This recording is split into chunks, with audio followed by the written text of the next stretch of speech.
Hello and welcome to Bloke on the Range. Sorry, no guns today. We're going back to an old topic we haven't done for a long time, which is Swiss military history, specifically this time World War I. Now, I'm up here at Planchâtel on Mont Vully in the Three Lakes region of Switzerland, which has some preserved World War I era fortifications. And what I'm going to do is take you on a little walking tour of them. There's some really interesting stuff down there. I've got a big torch in my backpack, which we'll need because there's a big machine gun position carved out of the living rock, and I really want to show that to you. Now, to get to the reason why there's World War I fortifications up here, what on earth neutral Switzerland was doing building fortifications at all, we need to get into that to put it in context. Now, Switzerland was neutral during World War I. As soon as the war kicked off in early August 1914, the Swiss immediately declared neutrality, appointed General Villa to the high command, and on the 2nd of August 1914 the army was mobilized. It's a militia army, so people were not full-time soldiers aside from a corps of training personnel. They keep their rifles and primary equipment at home. On the 2nd of August 1914, 250,000 combat troops and 200,000 auxiliaries who were obligated for service were called up, so about 450,000 men in total. Now, the war took kind of everybody by surprise when it kicked off. There wasn't a sort of big escalation build-up over weeks, and caused all sorts of interesting problems. And we're going to go to the first tangent already, which is that there were lots of Brits trapped in Germany who got interned in camps like Ruhrleben, and some of them escaped. That's something it's worth looking up. It's quite interesting, various escapes from internment of Brits escaping from there and getting to neutral Netherlands or neutral Denmark. But anyway, that is by the by. So I have my relief map with me. So what we're going to do is talk a bit about the general situation, why the Swiss mobilised so quickly, and why there's fortifications up here. So, for those who've not seen this before, this actually used to be part of my set, but I bought it to do a video over there, up at the Chaumont, on the first ridge of the Jura Mountains, and it's very, very useful here again. So, the big purple line is the border of Switzerland, and let's go down to Geneva here in the southwest, and it tracks all the way up through the Jura Mountains, all the way up there. You've got the Jura proper. We'll come back to this. This is the Ajoie. This is very important. The original border between Germany, Imperial Germany, and France before the start of the war was at that point there, which is now just the border between Alsace and the next département along. So track it all the way around there. Basel, we've got the modern border going up the Rhine. So modern Germany, modern France, goes all the way around. Where are we? All the way round along the Rhine. Up there, Schaffhausen. There's actually a little exclave of Germany up here somewhere, which makes life interesting. And then we go along the Bodensee. Kreuzlingen is in Switzerland. Down here, we've got Liechtenstein there, little principality, also neutral, we won't worry about them. And then all the way around there, you've got Italy down here, back up and through the Southern Alps. And then we end up with France, Italy, back to Lac Léman, Lake Geneva. We all went down to Montreux on the Lake Geneva shoreline, is right there for a rock reference, and back around to Geneva. So that was a quick tour. So what happens at the start of World War I, and for us Anglos, we are most aware of what happened up in the north, up in Belgium, Luxembourg, the right hook of the Schlieffen Plan. That concerns us because that's where the British Expeditionary Force was. What happened down here at this end, we talk about far less. And basically Alsace and Lorraine, which is the next province north of there, they had been taken from France in the Franco-Prussian War, in the War of 1870. France desperately wanted them back. And what we don't talk about is what immediately happened down here was that the French went splonk and advanced on Mulhouse, which at the time was known as Mühlhausen because it was in Imperial Germany. So France wanted this back. So actually, while you've got the German right hook from there, at the same time you've got the French doing the same thing down here. trying to take that back. What happens up here, slight tangent, is we have a war of movement over several weeks, months, and in the autumn the French retreat, will draw back to a position here. You see there's a little, they call it a duck's bill there, where the border just sticks out, and you've got that little river there, that's the Largue, or Largue, depending on if you're saying it in French or German. And the French took up a position that was advantageous to them just to the west of the Largue. The Germans had the higher ground just to the east of it. They're only a few hundred yards apart, and the Swiss built a blockhouse there, and we will actually go up there. We've been planning to do it for about 3 years, which is to go up there and talk about the war in that area in 1914. It basically, they take up a position there, and nothing happened. Basically, not a lot happens there. The reason why it's there and why that's an advantageous position for the French, if I get this right into the camera, is that if they'd gone like 200 yards that way, it extends the front by about 7 kilometers, which means you've got 7 kilometers more troops and equipment that you have to garrison it with, and it means that the Germans can easily close the gap up to the neutral territory and trap you, and then you've got choices of surrender to the Germans or wander over the Swiss border. It's a green border there. They did put barbed wire and stuff progressively over the wall, and go into internment. So it was basically, you could be trapped there, squeezed up against the Swiss border, so they picked a position that worked for them, even though if the Swiss weren't there, the Germans had the better position because they had the slight rise. Anyway, so in 1914, there is a fear that either the French are going to try and march up through here to come round the back, round there, presumably, or possibly further in, or likewise the Germans were going to try and do the same thing. Now in the north of Switzerland, up here, you've got the, just see if you can see the topography there. You've got the Jura Mountains, which are these sort of old, worn down. It's kind of like the Ozarks for the Americans out there, so it reminds me quite a lot of the Ozarks. There's very few usable crossings. They're all very, very easily defendable.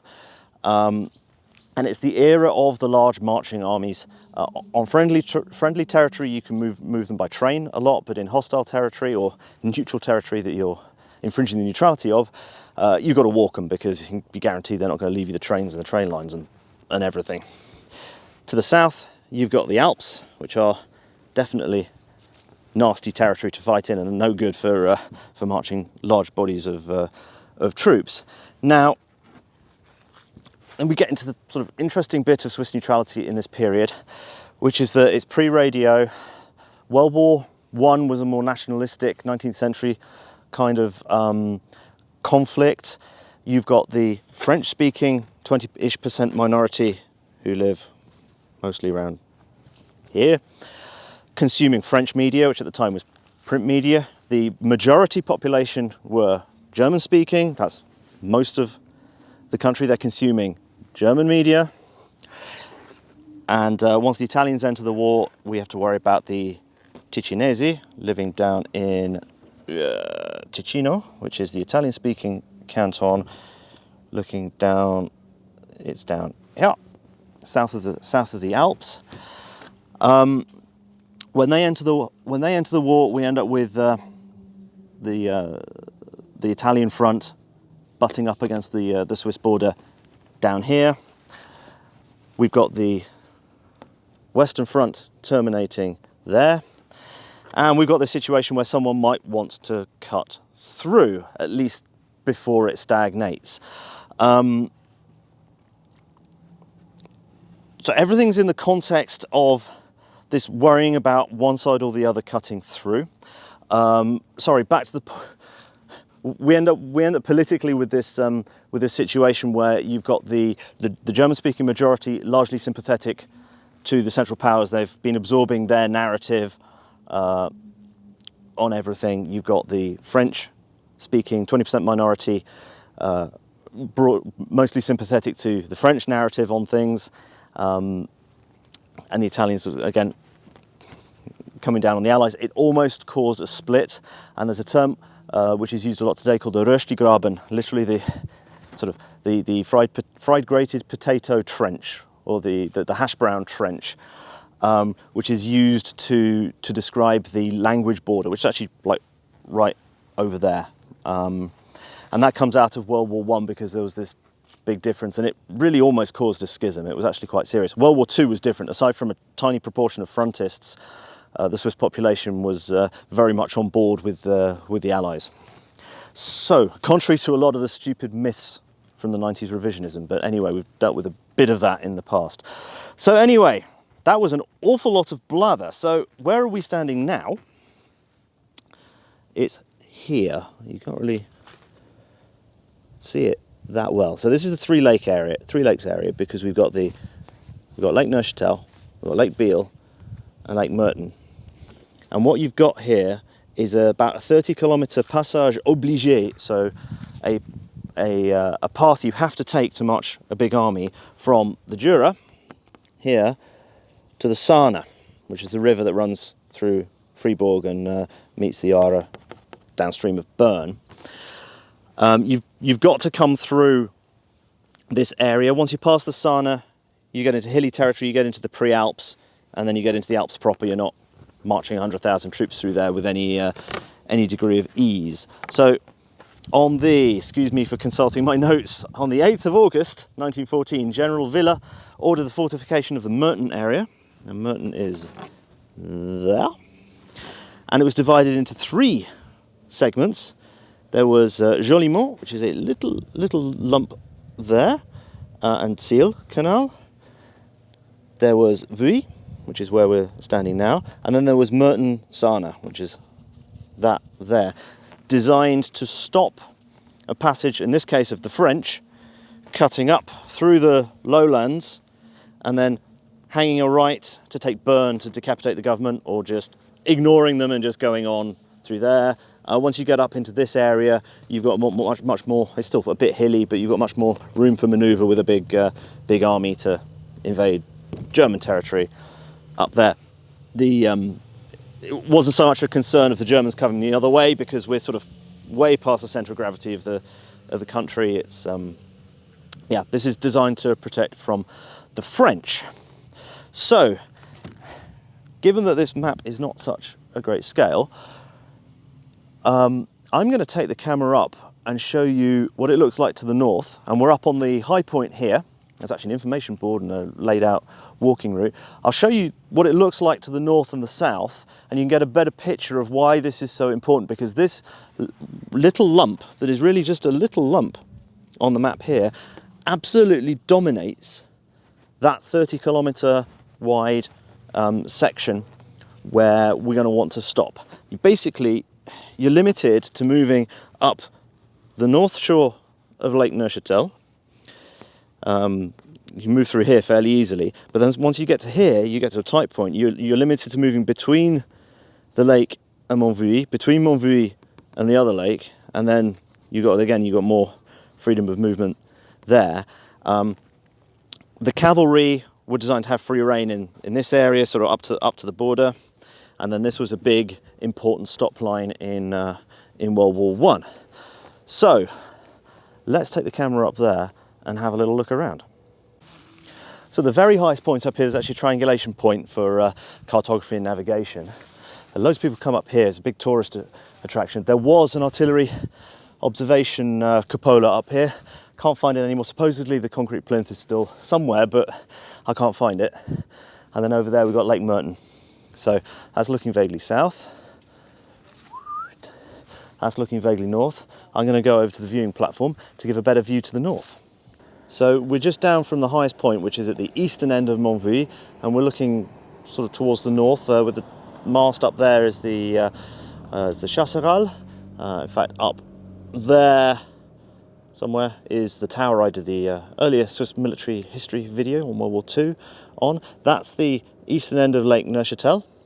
And so the first defensive line is the canal linking the end of Lake Neuchâtel to Lake Biel. That little hill there is the Jolimont, which is actually a very important feature defensively. You can just see Lake Biel cheekily sticking up there, and then you've got all this flat plain. And you see, even on a hazy day like today, you've got good observation out for absolutely miles. We can't quite see Biel today, but we can see Teufelen and Gerolfingen down there. Where are we? There. And Biel is up that way. So the cupola, the artillery observation cupola, is somewhere around here. But if I walk across the top of Plan Châtel here, you can see why it's important. In fact, even in prehistoric times, and actually the first fortification we're going to look at is not from World War One. It's a reconstruction of an Iron Age defensive wall, because up here there was an Iron Age town, because this is a beautifully defendable position. And it's interesting how things that were defendable in antiquity remain so in more modern periods. At the end of the video, we'll talk a little bit about World War II in this area, because it's a little bit different for some reasons, but I'll just leave that one hanging there for the minute. Okay, so here's the vista looking south, and then we've got the Mertensee, Lake Merton. There we've got the old town of Merton, and then we can look all the way around down to there, and you get an idea of what we're looking at. And you can of course see the Alps up in the distance there. Wish it was clearer. You got the big three, Eigermünch and Jungfrau, up over there, and then more immediately you can see at the bottom of the hill, if I move a bit so that you can see it with a bit of parallax, you've not got a very wide place to manoeuvre troops if you want to bring them up here. If you want to march a column up here with its baggage train and artillery, there's not a lot of room. You've got more room on the other side, but it is a sort of rolling countryside until you get to the Saane and to the Prealps further over. It's almost like Salisbury Plain in a way. And one thing you're seeing now that you wouldn't be seeing at the time is a lot of forest, a lot of trees. There's some old growth trees up here, but there was only one part of Mont Vully that was actually forested at the time. Most of the forestry is in fact post-war, I think even post-World War II. It was a lot barer up here. Just a little zoom in on the town of Merton. In fact, you can see where the Merton Schiessen takes place, which is up there. Sorry for the haze. I've done a couple of videos up there. You can have a look at them if you want to see that place up close. It is one of the defining battles of the history of the Swiss Confederation. Okay, so we're going to start a little bit of walking now. You can think of this as an extremely budget version of wall walks, or not wall walks, neutral walks, with Professor Bloke Holmes of the University of Upper Ramsbottom or somewhere. I don't know. Anyway, Brits of my era may remember the series that was on TV, which was Wall Walks, where Professor Richard Holmes walked various battlefields talking about what went on there. They're ones that were primarily concerned with British military history, of course. Very much worth a watch, thoroughly recommended. I'm an extremely poor imitation. He wrote them, he designed them, he produced them, he did the whole lot. It's absolutely brilliant, well worth a watch. So walking down towards the west now, off the top of Mont Vully, the Plan Châtel up the top, and then the first thing of interest we come to is just down here. And if I walk up, try and keep everything in shot. Bonjour. Okay, so we walk up here, and it's grown up a bit. It doesn't look quite so exciting, but we come to a sort of earth mound above the track and a wall and a really rather big drop-off. So what we're seeing here is a reconstruction of the type of construction of protective wall, and I believe this was where the gatehouse was. So this is the southern side of the gatehouse that was protecting the Helvetic fortified hilltop town that was up here until Julius Caesar smashed the tribes in the 1st century BC as part of his general policy of dominating Europe and burninating all the countryside and all the peasants in their thatched roof cottages and all that. He had a good go at Britain at the time, failed. It was one of his successors that succeeded in doing that about 100 years later. But the Helvetic tribes are no more. They were smashed by the Romans, but the name lives on the coinage. They use the Latin version of Swiss Confederation, which is Confederatio Helvetica, sort of memory to the Helvetic tribes that were in the area. It is continued on, as we shall, in that direction. So now we're walking away from the Rampart des Helvètes, that reconstructed wall there, and the top of the top of the hill. It's a long finger that extends to the west from its high point at the east, and it was good farmland back in the day. It's good farmland now, and what we're not seeing, what's not been preserved, is some of the other artillery positions. There were multiple artillery positions up here, one of which is over there, has actually been vaguely preserved, and that is where we're going to. There is a little diagram of roughly where the other positions were, which I can show you. But because Switzerland's a small country with not that much farmland, they farm basically everywhere they can. Did back then, still do. So any positions that were on farmable land, basically, if they weren't concrete, they got filled in and reused, as happened a lot in France and Belgium as well. And that's why there's only certain bits of trench system that are still visible in France and Belgium, and that you can go and visit. And they're worth going to. If you're ever in northern France or Belgium, you should go and see the bits that have been preserved for posterity. Right, so we're entering now the only bit of old growth forest, the only part of Mont Vully that was forested in 1914, and it is in here that we're going to find our first fortified position.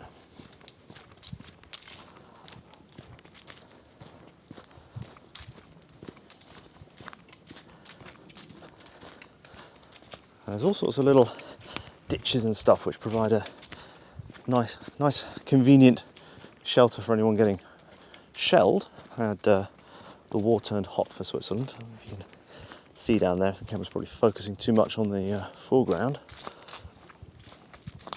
This is a well-chosen site because it's difficult to see from the air because it was forested and the rest of it wasn't.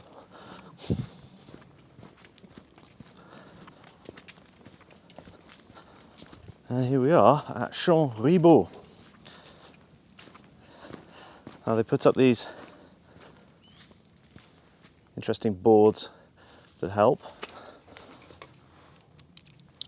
and then you can see that we are number 4, and we've got where the artillery positions were, and then there's a observation point there. I've never actually found that. I suspect it's overgrown by now.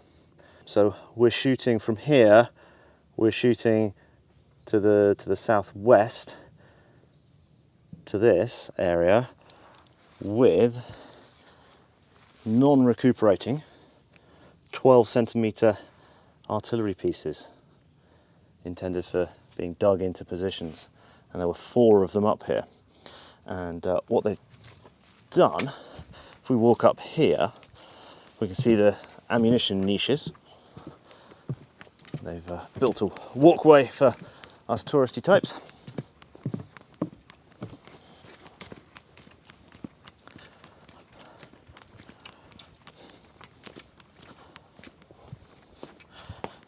More ammo.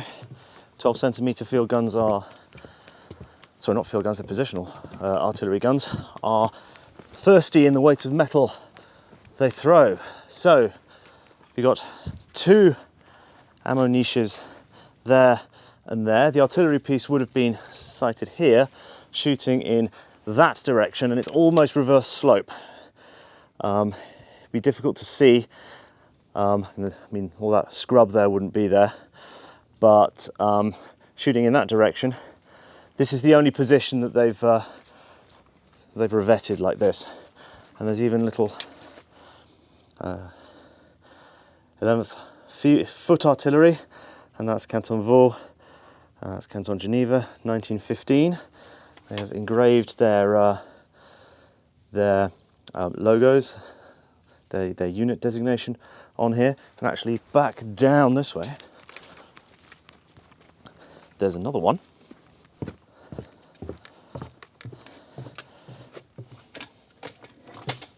So 1915, Company 11, LW is Landwehr. So as I walk past the remains of the other positions, and each one you can see has a pair of ammo niches, and the artillery piece would have been between the two, shooting in that direction. These guns up here were operated by men of the Landwehr. Now I think we need to have a little discussion about that, because it's not the same way that armies were set up in, say, the US or the UK, Commonwealth, that most viewers will be used to. And here's another position with two ammo niches. So in common with other continental armies, whether they were standing armies or militia armies like the Swiss army, soldiers were divided by age group. And the time period in question, so World War I, was defined by the Law on Military Organisation of 1907, and you had the elite, another one, which was 20 to 32 years old. You've got the Landwehr, which is 33 to 40, and the Landsturm, which sounds like it should be some kind of like elite unit, but no, it was the guys with big moustaches, aged 41 to 48. And as a little aside, just before World War II, the Landsturm service was extended to 60 years old. Now, basically the role of the Landsturm was more of what you'd think of as home guard use. Is very much third line, point defence, that sort of thing. They were part of the army itself, but it's not really a fighting unit. It's not capable of any mobility. As for armament, so we'll talk about guns a little bit. So during World War I, particularly the start of World War I, the Swiss Army was in the middle of a rifle and cartridge upgrade program, going from the Model 1889, Model 89/96 rifles firing 7.5mm GP90 to the GP11 and the G11 and G9611 rifles. For the special troops, they were going from the Model 1900 short rifle and the 1905 cavalry carbine to the K11, K0011, K0511, the two conversions from earlier patterns. So at the start of the war, the Landwehr and the Auszug were in the middle of transitioning, and in fact, if you look in 1914 photos taken, you see an awful lot of infantry still armed with the 1889 rifle. As the war went on, units were converted, such that by the end of the war, in principle, the two younger age groups, so the Auszug and the Landwehr, had been upgraded to GP11. The Landsturm remained on the 1889 rifle until the mid-30s. It wasn't until the adoption of the K31 as a universal short rifle that the Landsturm actually upgraded to GP11. So basically, Switzerland would have been going to war with a sort of one-way ammo compatible, but really only in an emergency sort of ammo situation, which would not have been ideal. So we've dropped off the top of the hill quite substantially now, walking towards its southern side, and we open up down here and we see just what this region is actually famous for, because most people don't care about the military fortifications because it's not such a big deal in Swiss culture, because the Swiss didn't fight in World War I. But we open up into wine country, vineyards. Isn't it beautiful? The Vully wines are very nice. I'm rather partial to them. There's an awful lot of Chasselas grown here, various types of Pinot, both white grapes and red grapes. But yeah, there you go. Just admire the view down to Merton over there. do find the autumn colours of vineyards quite beautiful.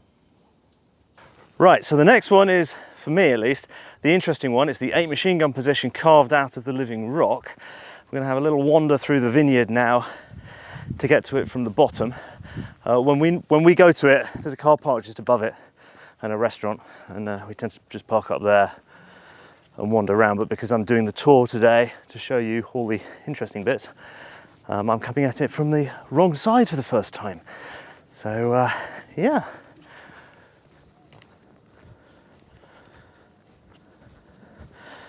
Lanes and lanes and lanes and lanes and lanes and lanes and lanes and lanes and lanes and lanes and lanes. Okay, so we're nearly there, but while I'm still below it, we can see the sort of tactical situation. Now, the position is up in that spur there, faces a little bit this way and a little bit the other way, and dominates the ground down to the village of Moutier there. Basically, from up there, they can sweep and deny access down to the shore of the lake, sort of either side of this bottom part of the spur that's on that's a vineyard. Now, you can't see a lot because it's been forested since, but back in the day that was a bare hillside, so there wasn't an issue. They had a good line of direct fire, so they're not even doing indirect fire. It's only like 800 meters max or something like that, just as a rough guesstimate. But that was their sort of fighting zone. So let us keep walking this way a bit. So from further along, just below the position, you can sort of appreciate the western side of the field of fire more. And basically, you can deny the north bank of the Meurtensee to enemy columns of infantry, cavalry, baggage train, the works. So, up into the woods.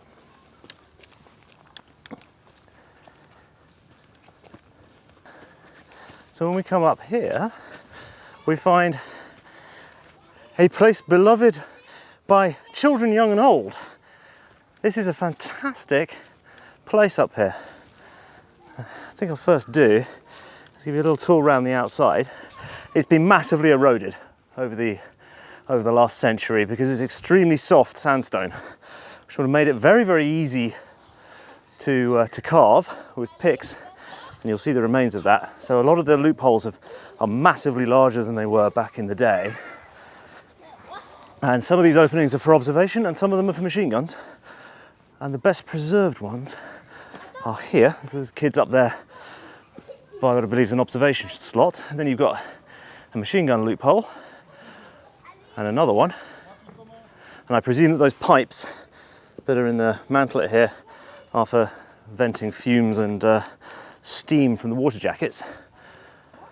So what we've got here is a hand-dug cavern system to provide accommodation for about 110 men dedicated to the care and feeding of 8 MG11 Maxim machine guns, which are basically water-cooled, belt-fed.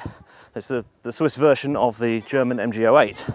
And just to give you an idea of quite how deep this system goes without falling over, the bottom exit is right down here. And what we'll do is go back up to the top. I'll dump my rucksack, I'll get my torch, and we will go and have a little explore. Okay, so up at the top there's a barbecue place. There's a couple of ammo niches, that sort of thing up here. There's a little tunnel sort of sheltery type thing. If I turn my torch on, let's just see which works best. You've got all sorts of accommodation around here. Let's just try that.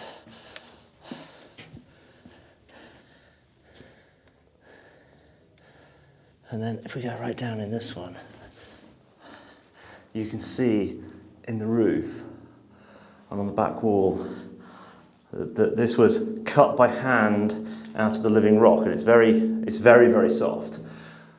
All these 100-year-old pick marks from the sort of 1916, 1917 time frame. And can you imagine living in a place like this? Okay, they weren't actually being shot at, so it wasn't as bad as people on the Western Front. It's a little vertical pipe leading somewhere. And then from here we can get into the main part of the work itself. And it's all carved, and there was clearly a door on here. If I hold that between my legs, you can see just how soft this is. You can see all that falling down through the light there.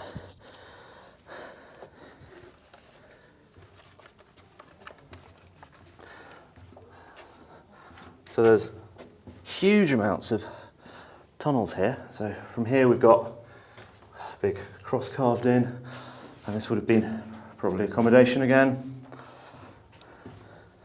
and leading to one position, likely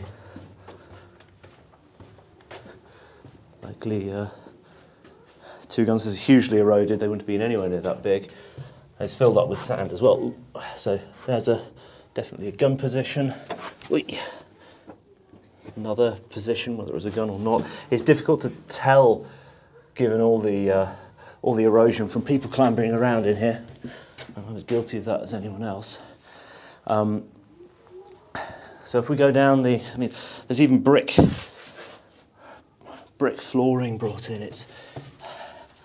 It's beautiful. And then we go down here. This would have been much deeper. It's sanded up over the century. And we got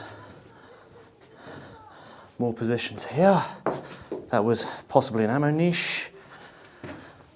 Stairs up. That was definitely a gun position.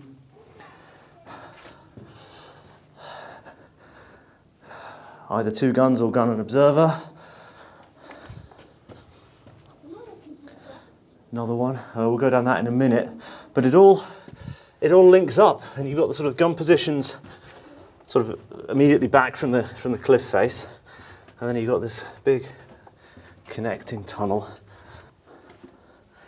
And down here you've got this huge accommodation cavern that must have just been gaping when it was filled with sweaty soldiers sleeping. Now, in terms of the number of men for 8 guns here, I asked Richard Fisher of the Vickers Machine Gun Association what the comparison with a British First World War machine gun company was for how many guns.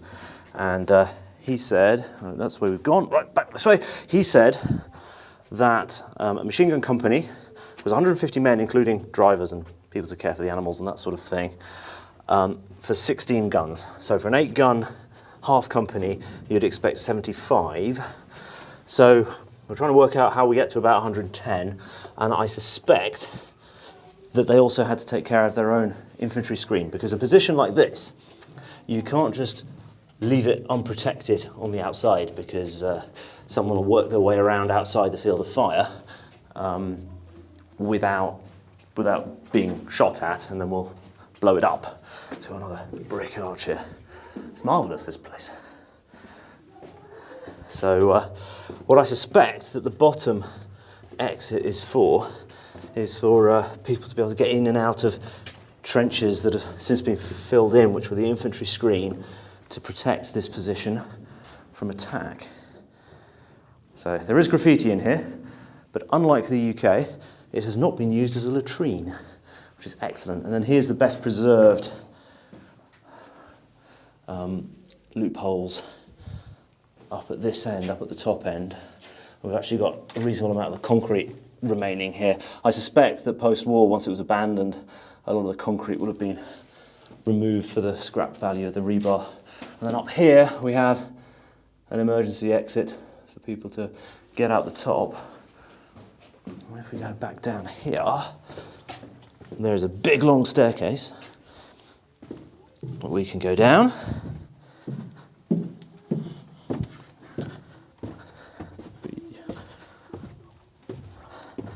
Can't imagine being allowed to do this in the UK. All the elfin safety lot would be all over it, frankly.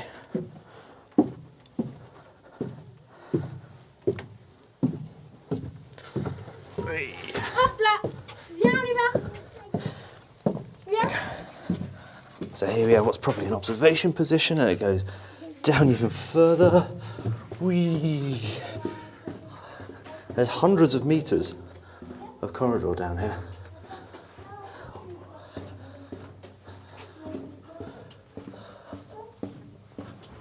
Imagine moving around in this as the G11 rifle, another small niche.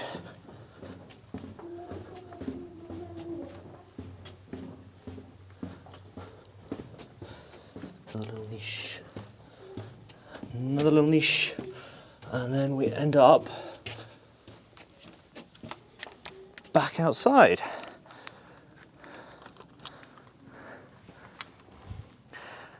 And there you have it. That is La Lamberta, which is by far the most interesting thing on this route. There is a redoubt and another infantry position, but I didn't save the best to last. I wanted to treat them in order. So there you go. That's pretty cool. And my boy loves climbing up around this. As you can see, lots of people come up here.